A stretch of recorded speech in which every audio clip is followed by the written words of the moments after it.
Hello नमस्कार किसान साथियों, कैसे हो आप सब लोग। स्वागत है आप सभी का फिर से एक नई वीडियो में। दोस्तों, एक किसान का ऐसा जज्बा जो मुझे खींच लाया 50-60 किलोमीटर मेरे घर से इतनी दूर, और आज हम इनके फार्म पर आए हैं।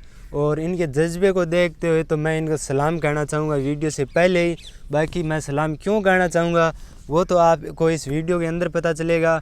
कौन है वो ऐसे जज्बाती किसान जिन्होंने ये तैयार की है ऑर्गेनिक बाजरी, और इस बाजरी की क्या है खास बात, ये अपन वीडियो के अंदर बात करेंगे।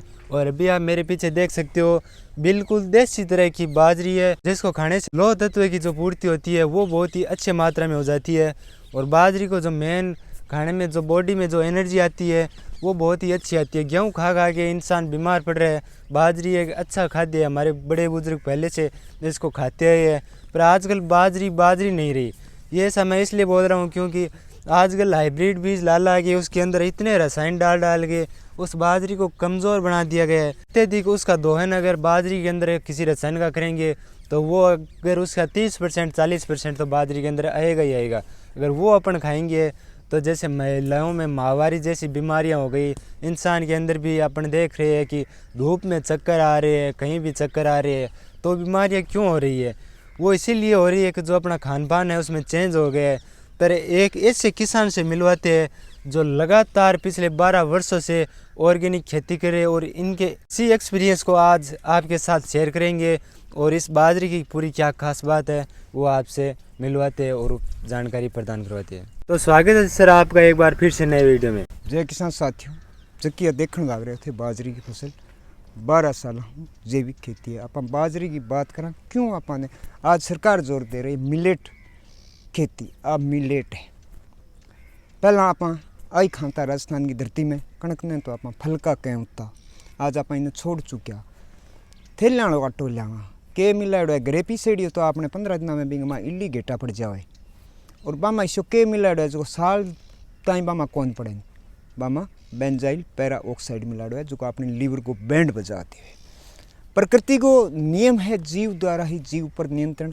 आजकल आप बाजरी में यूरिया डीएपी गेरता किसानों ने देखा जना बड़ो दुख है जो आपनो खाणो हो जके ने आप जके का बीज खत्म कर दिया और जके ने आप जहरीलो बना दियो। पहला आप गायों को घी दूध घणो ही खाऊता, पर आप बाजरी खाऊता जके अपने शरीर को कोलेस्ट्रोल कम हो तो कोई मोटापे का शिकार को नहीं होता। और बात करा प्रकृति के नियम तो देखो ई सिट्टे ने जाने कणी हाथों बैंड करियो है। देखो प्रकृति कुदरत को कानून है, वो कुदरत की कोई लीला है जो कि अपरंपार है, बिल्कुल पार कोने पास का नहीं। और अगर आप अन्नपूर्णा धरती माँ ने बीमार होने बचा लिया तो आपने खेती की लागत कम हो सी और उत्पादन को ग्राफ ऊपर की ओर दौड़ सी। अच्छा हनुमान जी, आप बात करें कि अगर आप ऑर्गेनिक जो बाजरी है वह खावा तो शरीर में क्या फायदा हुआ है?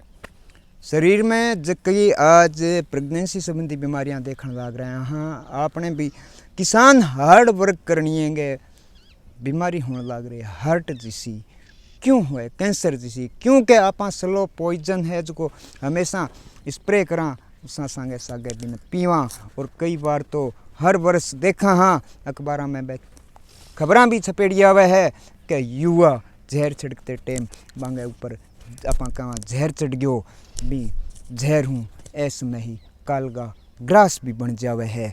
आप तो खावा जो को खावा यहाँ रात दिन उठते बैठते सासा के सागे पीवा। और निर्दोष पशु पक्षियाँ ने और बच्चा ने आप के दे रहे हैं वो आपने सोचना चाहिए। मैं शहरी लोगों ने कहना चाहूँ कि लग्जरी लाइफ जियो, बिल्कुल जियो, एसी युक्त एयर कंडीशनर रूमा में रहो, लेकिन जब शोरूम में जाओ कोई गाड़ी खरीदने पूरी एनर्जी झोंक दो कि लॉन्ग लाइफ हमें चाहिए, बिल्कुल चाहिए लॉन्ग लाइफ। प्रॉपर्टी खरीदते हो तो पूरी एनर्जी झोंक देते हो, लेकिन बात आती है आरोग्य जीवन के पोषण युक्त आहार की तो उस समय आप रसोई का सामान लाने के लिए चाहे सब्जी हो चाहे कोई तेल हो आटा हो दाल हो वो खरीदने के लिए नौकर को भेज देते हो और उस पर इतना जोर नहीं देते, उस पर इतनी एनर्जी नहीं खपाते कि हम क्या खरीद रहे हैं, क्या हम बच्चों को खिला रहे हैं, क्या हम खा रहे हैं। ये हम पैसा नहीं खा सकते। मैं दिन में 3 बार फास्ट और डिनर में हमें आहार चाहिए पेट भरने के लिए, उदर पूर्ति करने के लिए, जो हमारा आज न्यूट्रिशन युक्त नहीं है। न्यूट्रिशन आज बाज़ार से डब्बों में भले ही खरीद कर ला सकते हो किसी मेडिकल स्टोर से, लेकिन वो आहार में होना चाहिए, वो नहीं है। उससे हम सेलो पॉइजन से बीमार हो रहे हैं खुद, और निर्दोष लोगों को भी हम बीमार कर रहे हैं। और रही सही कमी पूर्ति है जो मिलावटी, जो आजकल चाहे मसाला हो चाहे कुछ भी हो, मिर्च की बात करते हैं, मिर्च साबुत महंगी और पीसी हुई सस्ती। क्या लॉजिक है? कैसे हो सकती है वो पीसी हुई सस्ती? उन पे वो चीज़त भी होती है, ट्रांसपोर्ट खर्चा भी पड़ता है, पैकेजिंग भी होती है, फिर भी वो सस्ती कैसे हो सकती है? मैं ऐसी बातें सोचकर विचलित हो जाता हूँ कि दुनिया किस तरफ जा रही है। हनुमान जी, अपन नॉर्मली बाजरे की ग्रोथ की बात करें तो 4-5 फीट की हाइट होती है, पर अपनी ऑर्गेनिक की हाइट कितनी है वो थोड़ी एक बार बताओ। आओ मैं दिखाता हूँ इसका रीज़न क्या है, क्यों ये इतनी बढ़ रही है, मैं आपको दिखाता हूँ। पहली बात तो हम सीड क्वांटिटी कम डालेंगे। दूसरी बात, इन बीज को बनाने के लिए थोड़ी मेहनत करनी पड़ेगी। जैसे आप देख रहे हो ये पौधा, ये उगा, इसके पास मिट्टी लगा दी, बाकी जड़ें हैं जो ऊपर से निकले वो मिट्टी से ढक जाए, इसलिए पूरे इसको पास में मिट्टी लगा दी गई है, जिससे इसकी ग्रोथ अधिक होती है, सिट्टे गुणवत्ता अच्छी होती है और दाना बड़ा और भरपूर मात्रा में होता है, बालियों की लंबाई अधिक होती है। ये बीज मैंने घर पर तैयार किया गया है, जो आज हम ऐसी विधि नहीं अपनाते। इसको पहले खड्डों में बोया जाए और फिर हम 1 बीघे का बीज बना ले तो उससे 100 बीघे का बीज बन सकता है। अच्छा हनुमान जी, अगर अपन इसके जब बुआई करते हैं तो बीज क्वांटिटी आप कितनी किलो रखते हो वो बताइए थोड़ा।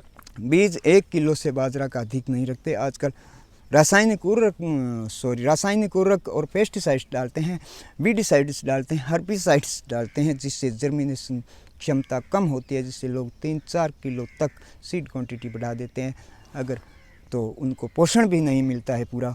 ये अन्नपूर्णा धरती माँ है जो सब कुछ दे सकती है, लेकिन इसको हमने बीमार बना दिया। ये अधिक सीड क्वांटिटी के कारण भी पौधों को उनको ऑक्सीजन नहीं मिलता, उनको पूरी खुराक नहीं मिलती, जिससे दाना कमज़ोर होता है, उन गुणवत्ता पर असर पड़ता है। हमने गुणवत्ता नष्ट कर दी। जो हमारा आहार था उसको हमने, जो गुणवत्ता की कसौटी पर खरा उतरता था, उसमें वो गुणवत्ता नहीं रही। अच्छा हनुमान जी, आप 12 सालों से ये जो जैविक खेती कर रहे हो, तो आपको तो जैविक खेती के बारे में काफ़ी कुछ नॉलेज है, तो आप बताइए कि जो अपन जैविक खेती कर रहे हैं उससे अपन पर्यावरण को तो बचा ही रहे हैं, पर रासायनिक खेती अगर करते हैं तो पर्यावरण में उसके क्या नुकसान है वो थोड़ा बताइए आप। बिल्कुल, जैविक खेती पशुधन पर आधारित, प्रकृति पर आधारित खेती है, जिससे ग्लोबल वार्मिंग का खतरा कम होता है। कितना रिसाइक्लोन सिस्टम है, फसलों के फसल अवशेष पशुओं के खाने के काम आते हैं और पशुओं के गोबर गोमूत्र से हम खाद बनाकर खेतों में डालते हैं। ऐसा रिसाइक्लोन सिस्टम अदर किसी क्षेत्र में नहीं है। ये कितना ग्लोबल वार्मिंग के लिए, पर्यावरण के लिए कितना अनुकूल है, जिसको हमने आज जहरीला बनाकर हम सिर्फ आश्रित हो गए हैं उन कंपनियों पर जो सीड बेच रही है, जो रासायनिक उर्वरक बेच रही है, जो पेस्टिसाइड्स बेच रही है, जिस पेस्टिसाइड्स के अंश हमारे शरीर में, पशुओं के शरीर में, पक्षियों के शरीर में आकर जर्मिनेट हो रहे हैं। आज बात करते हैं कि कोई पेस्टिसाइड्स डाला गया तो उससे कोई कीट मान लीजिए मरा, तो भी उसको कोई पक्षी खाएंगे तो वो पक्षियों की प्रजातियां भी लुप्त होने का खतरा है, और उनमें भी बांझपन और विकलांगता आती है। और वो बीज बोने का, जैसे पीपल है, वट है, जिसको वो हमारे हाथ में नहीं है कि हम उसका बीज उगा सकें। उनकी लेर हार्ड होती है, जब पक्षी खाकर उनकी बींट करते हैं, चाहे पक्के पत्थर पर करें तो भी वो जर्मिनेट हो जाता है। तो वो पक्षियों की प्रजातियां लुप्त होने से इन पेड़ पौधों की प्रजातियां भी लुप्त हो जाएगी, जो हमें ऑक्सीजन देते हैं। अच्छा हनुमान जी, अगर अपन बात करें कि अगर कोई किसान भाई है वो अपने खेत में अगर खेती नहीं कर रहा है, फिर भी वो जैविक अपना के क्या क्या ऐसे प्रोडक्ट बना सकता है जिससे वो अपने आजीविका चला सकता है और अपने देश की मिट्टी को सुधार सकता है। पर क्योंकि मिट्टी को तो सुधार सकता है, पर अगर वो अपनी खेती नहीं करेगा तो वो प्रोडक्ट बेच के भी अपने मुनाफा कमा सकता है। तो वो किस प्रकार कमा सकता है, क्या क्या प्रोडक्ट वो बना सकता है, उसके बारे में थोड़ा बताइए। बिल्कुल, पहली बात तो यह है, आज युवा है जिनके सामने बेरोजगारी की समस्या है, तो उस समस्या का भी इस क्षेत्र में बहुत स्कोप है। पहली बात तो दूर दराज के किसानों को ढूंढना जो ऑर्गेनिक खेती कर रहे हैं, उनका प्रोडक्ट है जो मेट्रो सिटी के जो लोग हैं जिनकी पहुंच नहीं, उन तक पहुंचाना। एक तो ये हो गया। दूसरा है, हमारे क्षेत्र में पशु बहुल क्षेत्र है, तो गोबर गौमूत्र से भी अनेकों कंपोनेंट बना सकते हैं। वर्मी कंपोस्ट यूनिट घर पे लगा सकते हैं, खाद का उत्पादन कर खाद बेच सकते हैं। तो बेरोजगार लोगों के लिए ये एक रोज़गार भी मुहैया करवा सकते हैं, इससे मिल सकता है रोज़गार। लेकिन हमारी सोच है कि खेती में, लेकिन ज़रूरत पड़ेगी, इसी से हमारा जीवन बचेगा, इसी से सबका जीवन सुरक्षित है।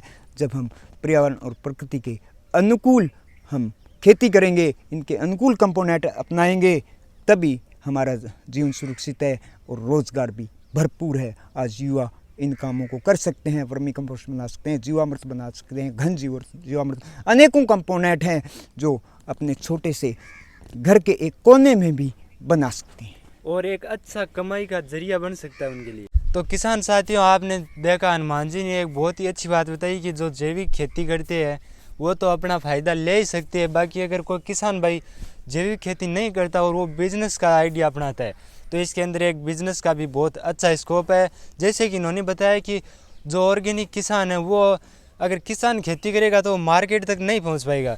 अगर आप इसके अंदर मार्केट तक पहुंचा देते हो, जो दूर दराज के लोग हैं उनको जो ऑर्गेनिक खेती करते हैं उनसे आप सामान लेके मार्केट तक पहुंचाते हैं, वो तो मेरे को बहुत ही बेस्ट आइडिया लगा। कुछ भी नहीं करना, सिर्फ किसानों को ढूंढना और बाज़ार तक पहुंचाना, और एक इसके अंदर अच्छा स्कोप है। बाकी आप इसके ऑर्गेनिक के भांति भांति के प्रोडक्ट बना के भी आप अच्छा मुनाफा ले सकते हो। बाकी कैसा लगा आपको ये वीडियो कमेंट करके ज़रूर बताना, और मिलते हैं जल्दी नेक्स्ट वीडियो के अंदर। मैं मिलवाता रहूँगा आपको ऐसे ही नए नए मेहनती किसानों से जो अपने और अपने नए विचारों से और भी किसानों का भला कर रहे हैं। और ऐसे किसानों को ढूंढने के लिए बहुत मेहनत लगती है, तो इसके लिए आप हमारे चैनल को सब्सक्राइब करके इस वीडियो को आगे से आगे शेयर ज़रूर कर दे। मिलते हैं जल्दी नेक्स्ट वीडियो में, तब तक के लिए धन्यवाद।